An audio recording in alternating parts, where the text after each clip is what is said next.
चलिए आगे बढ़ते हैं। कल देखिए तीसरे कार्यकाल का पहला बजट सरकार की ओर से पेश किया गया। मेरे साथ जुड़ गए हैं खास मेहमान अशनीर ग्रोवर, भारत पे के को founder, former MD. Ashneer Grover ji, आपका बहुत स्वागत है इंडिया न्यूज पर। धन्यवाद। कल बजट पेश किया गया है सरकार की ओर से। मोदी सरकार का कार्यकाल का तीसरे ये पहला बजट, कैसा लगा आपको बजट? हाँ, मेरे को तो थोड़ा दम नहीं लगा बजट में, क्योंकि पहला बजट था, थर्ड जो उनकी टर्म है उसका। तो आपके पास एक मौका था कुछ डिफरेंट करने का, कुछ फंडामेंटली डिफरेंट करने का, बट वो इस बजट में कहीं पे दिखा नहीं। मेरे को ऐसा लगा कि अगर ये बजट अनाउंस भी नहीं करते तब भी कुछ फर्क नहीं पड़ता। सोशल मीडिया पर ऐसा ही कुछ आपने पोस्ट किया है और वो पोस्ट आपका बहुत वायरल भी हो रहा है। लोग कह रहे हैं कि अशनीर ग्रोवर को मीनिंगफुल क्यों लगा ये बजट? ऐसा क्यों लगा आपको कि नहीं भी पेश करते तो चल जाता, बाद में सोच लेते? ऐसा कुछ आपने लिखा? सी, आप देखिए इस बजट में कुछ तो बड़े बड़े नंबर्स की बात हुई है जो कि एक लेमैन के सर के ऊपर से ही जाते हैं। दूसरी बात हुई है टैक्स रेट्स पे। टैक्स रेट्स में भी अगर आप नॉर्मल इनकम टैक्स देखेंगे उसमें कोई चेंज नहीं है। अगर आप कैपिटल गेन देखेंगे उसमें बढ़ा दिया गया है। शॉर्ट टर्म कैपिटल गेन 15 से 20% कर दिया गया है, लॉन्ग टर्म 10 से 12.5% कर दिया गया है। बट फंडामेंटली कोई नई चीज नहीं लाई गई। अब आप एक चीज सोचिए कि आपके पास एक मौका था कि आप एक टैक्स रिजीम में जहाँ पे आप टैक्स बढ़ाए जा रहे हैं हर साल, और पिछले 10 साल से वही चल रहा है, उसके बावजूद आपकी इकोनॉमी 6 से 7% ही ग्रो कर रही है। तो आप जो टैक्स से पैसा इकट्ठा करते हैं या जो लोन उठाते हैं, आप उसको जहां पर भी खर्च रहे हैं, उससे इकोनॉमी में कुछ फर्क तो पड़ ही नहीं रहा। वो 6 से 7% ग्रो कर रही है, पहले भी इतनी करती थी, अभी भी उतनी ग्रो कर रही है, बट लोगों पे जोर ज्यादा पड़ रहा है। तो कहीं पे एक मौका था गवर्नमेंट के लिए कि वो टैक्स रेट कम कर देती एकदम से। वो बोलती नहीं, इनकम टैक्स में सिर्फ एक ही रेट है, 20% का इनकम टैक्स लेंगे, कैपिटल गेन्स हम सिर्फ 10% का लेंगे, एंड हम प्राइवेट बिजनेस और प्राइवेट इंडिविजुअल के हाथ में और पैसा छोड़ देते हैं।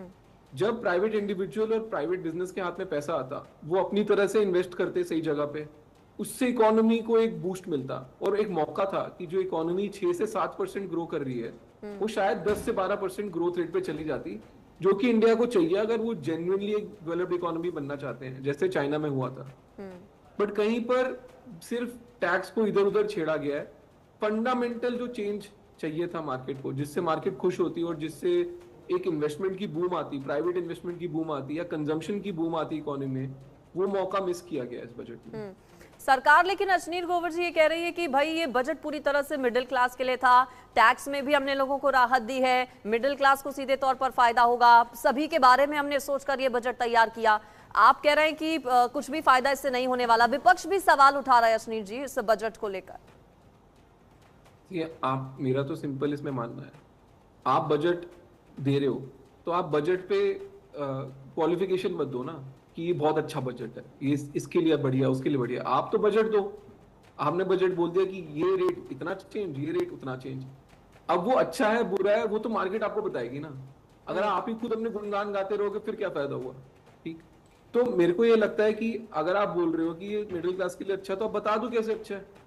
भाई, हम तो बजट का डॉक्यूमेंट पढ़ा और हमने तो बजट की स्पीच सुनी, हमको तो नहीं समझ आया कैसे अच्छा है। आपको लग रहा है अच्छा कह है रहे कि हमने ज्ञान पर फोकस किया, गरीब, युवा, अन्नदाता और नारी शक्ति, स्किल डेवलपमेंट पर सरकार कह रही है हमने बहुत ज्यादा जोर दिया है, और कई इंटर्नशिप प्रोग्राम्स भी इंट्रोड्यूस किए गए हैं। आपको नहीं लगता कि उससे फायदा होगा? वो ठीक नहीं है क्या? मैम, एक इंटर्नशिप प्रोग्राम आपका अच्छा है, वो मैं मानता हूँ, ठीक है। उसके अलावा आपने किस पे फोकस किया नहीं किया, वो तो नंबर्स से अपरेंट होना चाहिए ना। नंबर्स खुद बोलने चाहिए कि हाँ इस नंबर को देखो, इसके हिसाब से तो इस सेक्टर का फायदा होएगा। आपको अगर उसके ऊपर कमेंट्री देनी पड़ रही है कि हमारा फोकस इस पे है, तो क्लियरली वो नंबर से कहीं तो नहीं झलक रहा है। अगर आपने टैक्स रेट चेंज ही नहीं करा तो फिर आप क्यों बोल रहे हो मिडिल क्लास का फायदा होगा? कहां से होएगा? मतलब कुछ बजट के, मतलब क्या कहते हैं, सब टाइटल में कुछ है जो हमसे मिस हो गया है, हमको नहीं समझ आ रहा। तो somewhere I think the government business is to give the budget and then let the market give the commentary. If you give the commentary over the budget, फिर तो आप बोल रहे हो हाँ जी यही है, मैं जो बोलना चाहता हूँ वही सही है। 3 से 7 लाख की इनकम पर 5% टैक्स दी गई है। पहले कम था ये। आप कह रहे हैं टैक्स में किसी तरह का कोई बदलाव नहीं किया। सरकार ये कह रही है कि हम युवाओं के लिए भी हमने कदम उठाया, महिलाओं की भी हमने बात की, जो मुफ्त राशन दिया जाता है उसकी अवधि भी बढ़ा दी गई। सरकार तो ये कह रही है कि हमने तो भाई हर वर्ग के बारे में सोचा है, गरीब के बारे में भी हमने सोचा, युवाओं के बारे में भी हमने सोचा। देखिए नॉर्मली क्या होता है कि what is for everyone is for no one, ठीक है।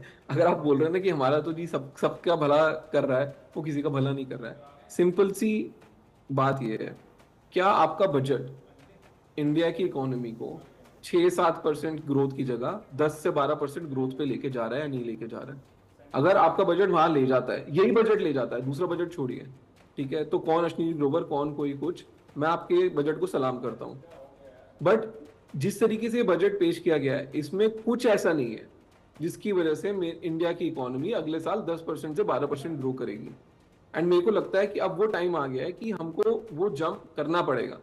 आप 6-7% से ग्रो करके खुश नहीं हो सकते हैं, आपको 10 से 12% ग्रो करना पड़ेगा 5 से 10 साल, अगर आपको डेवलप्ड इकोनॉमी बनना है। और ये बजट उस दिशा में कुछ नहीं कर रहा है। अश्नीर ग्रोवर जी, सरकार नारा देती है सबका साथ, सबका विकास, सबका विश्वास। आपको लगता है सबका साथ और सबका विकास इस बजट में है? चूंकि विपक्ष के नेताओं की ओर से कहा यह जा रहा है कि ये तो कुर्सी बचाओ बजट है। जिन राज्यों के अलायंस की मदद से सत्ता में बीजेपी आई है, सिर्फ उन राज्यों को फायदा पहुंचाया गया। बात आंध्र प्रदेश और बिहार की। सी वो तो पॉलिटिक्स है, मैं उस पॉलिटिक्स में नहीं घुसना चाहता हूँ। बट सिंपल सी बात यह है, आपको इस बजट में फंडामेंटल चीजें करनी चाहिए थी। अब मैं आपको सिंपल चीज बोलता हूँ, जीएसटी, हर प्रोडक्ट हर सर्विस पे जीएसटी लगता है। जीएसटी के बारे में पूरे बजट में क्या बोला गया? एक शब्द बोला गया? ये बोला गया कि हम टैक्स रेट कम कर देंगे, ये बोला गया कि हम सब प्रोडक्ट्स पे नॉर्मल जीएसटी ले आएंगे। ये सब छोड़िए, आपके 2 टैक्स रिजीम पुराने भी चल रहे हैं अभी, एक्साइज और वैट। आज की डेट में भी अल्कोहल पे आपका एक्साइज वैट लगता है, सिगरेट पे आपका लगता है एक्साइज, आपका पेट्रोल पे 10 तरीके के टैक्स लगते हैं। आपने उनको तो कहीं पे छेड़ा ही नहीं, उनको तो हटाया भी नहीं। तो फंडामेंटल चेंजेस जो मार्केट को चाहिए, जिनसे उनको प्रोडक्ट सस्ता हो, वो तो आप कर नहीं रहे। मैं तो एक सुझाव देता हूँ गवर्नमेंट को, आप ना हर प्रोडक्ट के पीछे जैसे लिखते हैं कि इसके इंग्रेडिएंट्स क्या हैं, कि इसमें चीनी कितनी है, इसमें कार्बोहाइड्रेट कितने हैं, ये सब आप लिखते हैं ना, आप कंपलसरी कर दीजिए हर प्रोडक्ट के पीछे लिखना कि इस पे गवर्नमेंट टैक्स कितना कमा रही है। तो अगर आप पेट्रोल पंप पे गए, 80 रुपए लीटर है, आप वहां पे कंपलसरी कर दीजिए लिखना कि इसमें 45 रुपए तो जी टैक्स जा रहा है गवर्नमेंट को, एक्चुअली 40 रुपए का डीजल है, ठीक है। फिर आप देखिए कि मार्केट का क्या रिएक्शन होता है। तो मेरे को ये लगता है कि सिर्फ बोलने से कुछ नहीं होने वाला। आप ये जब स्लोगनियरिंग आ जाती है ना, मतलब नंबर्स नहीं है, आप नंबर्स पे बात करिए, फिर बताइए कि वहां पे क्या चेंज लाया गया। फंडामेंटल इशू का चूंकि आपने जिक्र किया, हेल्थ इंश्योरेंस पर भी टैक्स लगाया जाता है सरकार की ओर से। आपको लगता है कि कुछ सेक्टर्स कम से कम ऐसे होने चाहिए जो बेसिक चीजें हैं, जो मूलभूत चीजें हैं, जो सरकार की तरफ से होनी चाहिए लोगों के लिए, उन पर कम से कम टैक्स नहीं होना चाहिए? मेरा इसमें फंडामेंटल व्यू ये है कि आपका एक टैक्स रेट होना चाहिए। आप कोई और कंट्री पे चले जाइए, आप दुबई में चले जाइए, वहां पे भी वैट इंट्रोड्यूस हुआ है, आपका एक फ्लैट 5% लगता है। यूएस में चले जाइए, आपका 8.5% लगता है। बट सबको पता है हर प्रोडक्ट पे यही टैक्स रेट लगना है, चाहे मैं एक 5 स्टार के रेस्टोरेंट में खाना खा रहा हूँ, मैं ढाबे पे खाना खा रहा हूँ, या मैंने एक मेडिसिन खरीदी, मेरा 5% ही जीएसटी है जो जाएगा गवर्नमेंट को। आपको स्टैंडर्डाइजेशन करनी पड़ेगी। हाँ, कुछ में छूट दे दिया, कुछ पे 28% लगा दिया, ये नहीं चलने वाला है। ये तो फिर आप मार्केट को खराब कर रहे हैं। मेरे हिसाब से आपका एक सिंगल जीएसटी रेट होना चाहिए, जो कि होना चाहिए 5 से 6% के करीब, और उस पे आपकी मार्केट एकदम सिंप्लीफाई हो जाएगी। सरकार कह रही है कि हमने कैंसर की दवाएं सस्ती की है, मोबाइल फोन, चार्जर और भी कई अलग अलग बीमारियों की जो दवाएं हैं उन पर टैक्स कम किया गया है। सोने चांदी के दाम हमने कम किए हैं, प्लैटिनम के दाम कम किए हैं। हाँ ठीक है, आपने कस्टम ड्यूटी कम करी है, उससे रेट कम होने चाहिए, वो मैं मान रहा हूँ, इसमें कोई गलत बात नहीं है। और किन किन सेक्टर्स पर आपको लगता है अश्नीर जी की ध्यान दिया जाना चाहिए था? स्किल डेवलपमेंट की बात सरकार करती है, एमएसएमई सेक्टर, चूंकि आप एक बड़ा बिजनेस जगत में नाम है, एमएसएमई सेक्टर जो कोरोना के बाद बहुत ज्यादा डाउन चला गया था, उसमें आपको लगता है सरकार ने कुछ बूम लाने के लिए कदम उठाए? मेरा इसमें बहुत ही सिंपल व्यू है, मैं हर चीज़ पे बोलता हूँ। गवर्नमेंट का जो इंडस्ट्री से एक रिलेशनशिप है वो सिर्फ टैक्स के थ्रू है।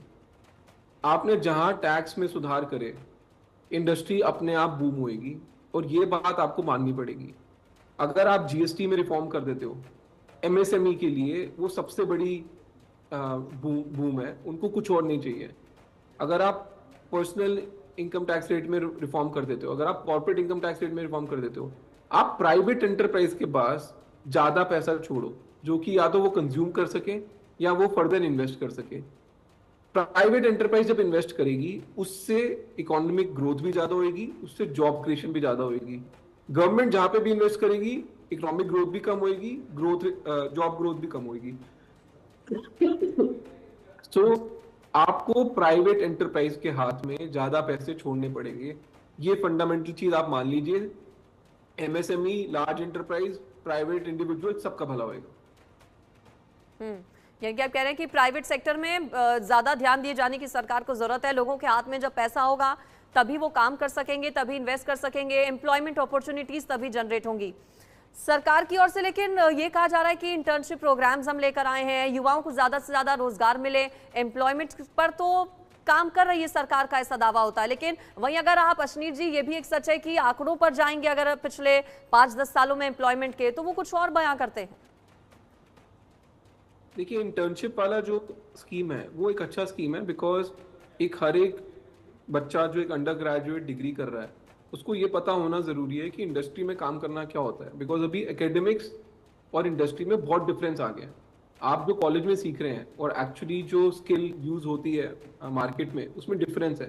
तो अगर हर बच्चे को एक इंटर्नशिप की अपॉर्चुनिटी मिलेगी तो वो डिफरेंस कम होगा, बट उससे जॉब्स नहीं क्रिएट होंगी। अगेन मैं इस बात पे आ रहा हूँ, आपको अगर जॉब्स पे फोकस करना है, आपको 12% पे इकोनॉमी ग्रो करनी पड़ेगी। और वो 12% पे इकोनॉमी ग्रो करने के लिए आपको प्राइवेट इंटरप्राइज को बूम करना बहुत जरूरी है। और उसको बूम करने के लिए आपको उनके हाथ में पैसे छोड़ने पड़ेंगे, टैक्स रेट कम करना पड़ेगा, और कोई तरीका नहीं है।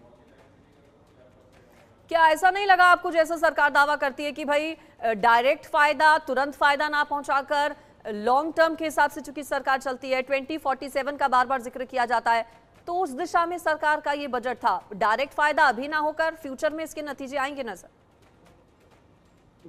मैन, जब आप आज मेरे को कल के दिन में क्या फायदा है वो नहीं गिनवा सकते। 2047 किसने देखा है? सो ये ना बहुत ही ये पॉलिटिशियंस के तरीके होते हैं आपको डिस्ट्रैक्ट करने के। मेरे को ये लगता है सिंपल सी बात है, आप आज 1-2 साल की बात करिए, आप भूल जाइए 20 साल बाद क्या होने वाला है। किसी को नहीं पता 20 साल बाद क्या होने वाला है। अगले 2 साल पे फोकस कर लीजिए, वहीं 2 साल जुड़ जुड़ के 20 साल बन जाएंगे अपने आप। अच्छा, जो इकोनॉमिक सर्वे पेश किया गया था उसमें जिक्र किया गया था जीडीपी में सुधार हुआ है। सरकार ये कहती है कि अभी हम 5वीं सबसे बड़ी अर्थव्यवस्था हैं, बहुत जल्द तीसरी सबसे बड़ी अर्थव्यवस्था बनेंगे। 5 ट्रिलियन डॉलर इकोनॉमी का जिक्र किया जाता है। उस दिशा में क्या आपको लगा ये बजट, ग्रोवर जी? देखिए, जो इंडियन इकोनॉमी है उसका एक स्केल है। आपकी सबसे ज्यादा पॉपुलेशन वाली इकोनॉमी है, चाहे ये सरकार हो चाहे कोई और सरकार हो, चाहे आप बजट निकालो या ना निकालो, इंडिया फिर भी उसी रेट पे ग्रो करेगी, फिर भी वो 5th से 3rd लार्जेस्ट इकोनॉमी बन जाएगी। बात ये है, डिफरेंस आप ये ला सकते हो कि आप 5th से 3rd लार्जेस्ट इकोनॉमी कितनी जल्दी बन रहे हो और आपकी पर कैपिटा इनकम कितनी इंप्रूव हो रही है। अगर ऑन एन एवरेज एक इंसान हिंदुस्तान में 2 लाख रुपए कमा रहा है, ठीक है, वो असली सच्चाई है ऑन एन एवरेज। और अगर आप बड़े बड़े उद्योगपतियों को निकाल दे तो ऑन एन एवरेज 1 लाख रुपए कमा रहा है। उसको आप कितना इंप्रूव करते हो और कितना इंप्रूव कर पाते हो, वो मेजर होना चाहिए। 5th से 3rd तो आप, चाहे मैं हूं, आप हो ना हो, कोई भी ना हो, तब भी बन जाएगी। अच्छा, थोड़ा राजनीति से जुड़ा सवाल। विपक्ष कह रहा है कुर्सी बचाओ। क्या आपको भी लगता है कि उन्हीं राज्यों पर फोकस किया गया जहां से फायदा हुआ है सरकार को? और चूंकि पहले 2014 में, 2019 में अकेले अपने दम पर बीजेपी सत्ता में आई थी, इस बार साथियों के साथ आई है। जनता का उस तरह से मैंडेट नहीं मिला जितना एक्सपेक्टेड था, 400 पार का नारा सरकार ने दिया था।